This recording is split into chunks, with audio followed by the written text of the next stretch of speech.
Shalom saudara yang dikasihi Tuhan Yesus Kristus. Selamat pagi, salam sejahtera buat saudara semua dimanapun saudara berada. Damai dan sukacita oleh Roh Kudus melimpah senantiasa dalam hati dan kehidupan saudara semua. Sebelum kita mendengarkan renungan firman Tuhan, mari sama-sama kita siapkan hati dan berdoa. Bapa kami yang di sorga, Bapa di dalam nama Tuhan Yesus Kristus, kami mengucap syukur untuk segala berkat anugerah-Mu yang Tuhan limpahkan kepada kami. Terima kasih buat kasih setia Tuhan. Terima kasih untuk segala kemurahan-Mu dalam hidup kami. Engkau sangat baik ya Tuhan. Dalam segala situasi kami mau senantiasa bersyukur kepadamu, karena Engkau sangat baik. Saat ini ya Tuhan, kami mau mendengarkan kebenaran firman-Mu. Berbicaralah ya Tuhan kepada kami. Berikan kami hati yang dapat mengerti dan memahami akan kehendak-Mu. Terima kasih Tuhan. Dalam nama Tuhan Yesus kami berdoa. Haleluya. Amin. Saudara yang dikasihi Tuhan, ayat renungan kita pada saat ini terdapat dalam Injil Matius pasal 24 ayat 45 sampai 51. Tertulis demikian. Siapakah hamba yang setia dan bijaksana yang diangkat oleh tuannya atas orang-orangnya untuk memberikan mereka makanan pada waktunya? Berbahagialah hamba yang didapati tuannya melakukan tugasnya itu ketika tuannya itu datang. Aku berkata kepadamu, sesungguhnya tuan itu akan mengangkat dia menjadi pengawas segala miliknya. Akan tetapi apabila hamba itu jahat dan berkata di dalam hatinya, tuanku tidak datang-datang, lalu ia mulai memukul hamba-hamba lain dan makan minum bersama-sama pemabuk-pemabuk, maka tuan hamba itu akan datang pada hari yang tidak disangkakannya dan pada saat yang tidak diketahuinya, dan akan membunuh dia dan membuat dia senasib dengan orang-orang munafik. Di sanalah akan terdapat ratapan dan kertakan gigi. Demikian firman Tuhan. Saudara yang dikasihi Tuhan, ada kisah suatu kali di sebuah kelas di salah satu SMA sedang berlangsung pelajaran sejarah. Guru sejarah kemudian berkata kepada semua muridnya bahwa ia harus keluar sebentar ke ruang guru karena ada sesuatu yang sangat penting. Sang guru kemudian mengatakan agar murid-murid tetap tenang di kelas, tetap pada kursi masing-masing dan mengerjakan tugas, yaitu menjawab pertanyaan di salah satu halaman buku sejarah yang menjadi pegangan mereka. Semua murid berjanji untuk tenang. Tapi begitu guru mereka sudah pergi, mulailah satu persatu murid keluar dari kursinya. Ada yang duduk di meja guru, ada yang saling melempar kertas satu sama lain, dan banyak yang ngobrol. Semakin lama, mereka merasa guru sejarah tidak akan datang-datang, dan mereka semakin ribut di kelas.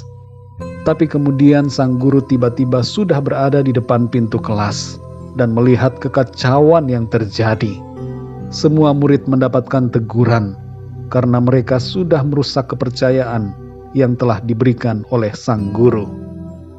Saudara yang dikasihi Tuhan, dalam Matius 24 ayat 45 sampai 51, Tuhan Yesus menyampaikan pesan agar kita menjadi hamba-hamba yang setia dan bijaksana. Sang Tuan yang dimaksudkan dalam perumpamaan ini adalah Tuhan Yesus, dan para hamba dalam perumpamaan ini adalah saudara dan saya, kita semua yang percaya kepada Tuhan Yesus. Setiap kita mendapatkan tugas kepercayaan untuk dikerjakan dalam hidup ini. Ada dua golongan hamba yang disebutkan di sini, yaitu pertama, hamba yang setia dan bijaksana, dan kedua, hamba yang jahat. Ciri-ciri hamba yang setia dan bijaksana adalah, yang pertama, ia melakukan perintah Tuhan. Hamba yang bijaksana akan mengerjakan apa yang menjadi kehendak firman Tuhan dalam hidupnya. Yang kedua, ia menantikan kedatangan Tuhan.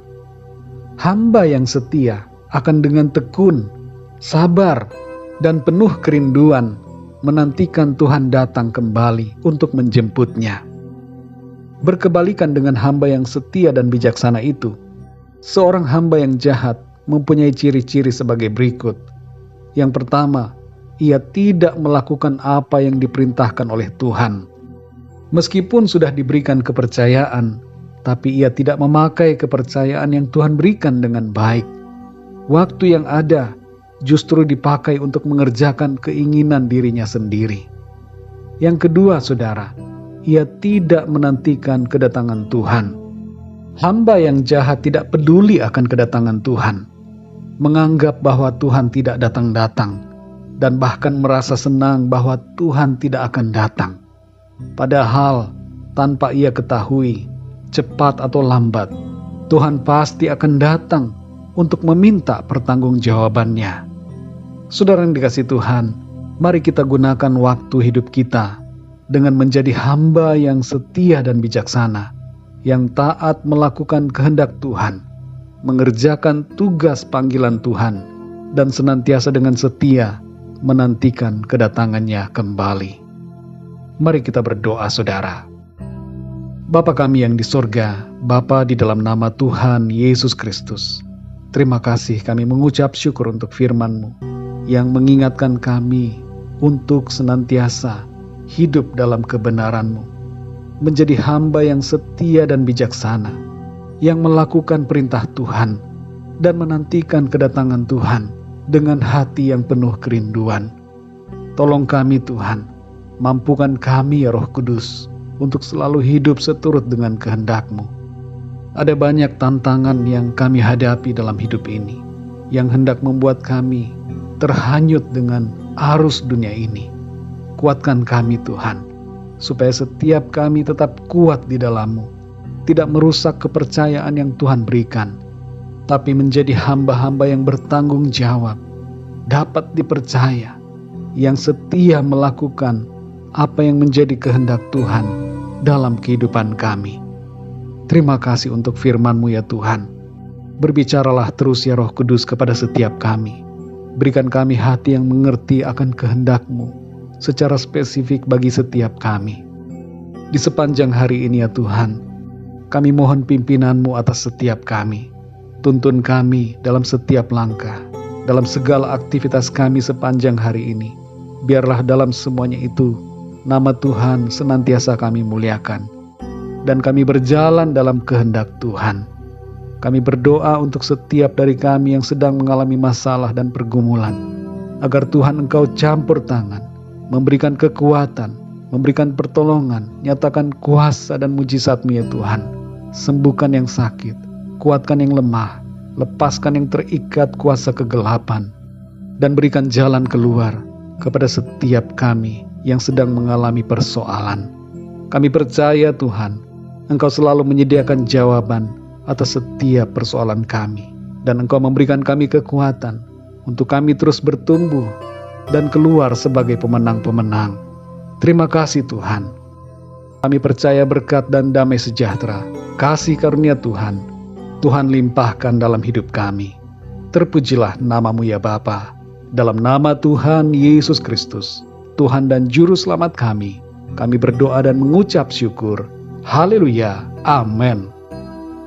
Puji Tuhan, saudara yang dikasihi Tuhan, saya percaya firman Tuhan menjadi berkat dan kekuatan buat saudara semua, dan Roh Kudus akan menolong saudara untuk lebih lagi memahami kebenaran firman Tuhan. Tuhan Yesus memberkati saudara semua. Sampai jumpa dalam renungan yang berikutnya. Haleluya.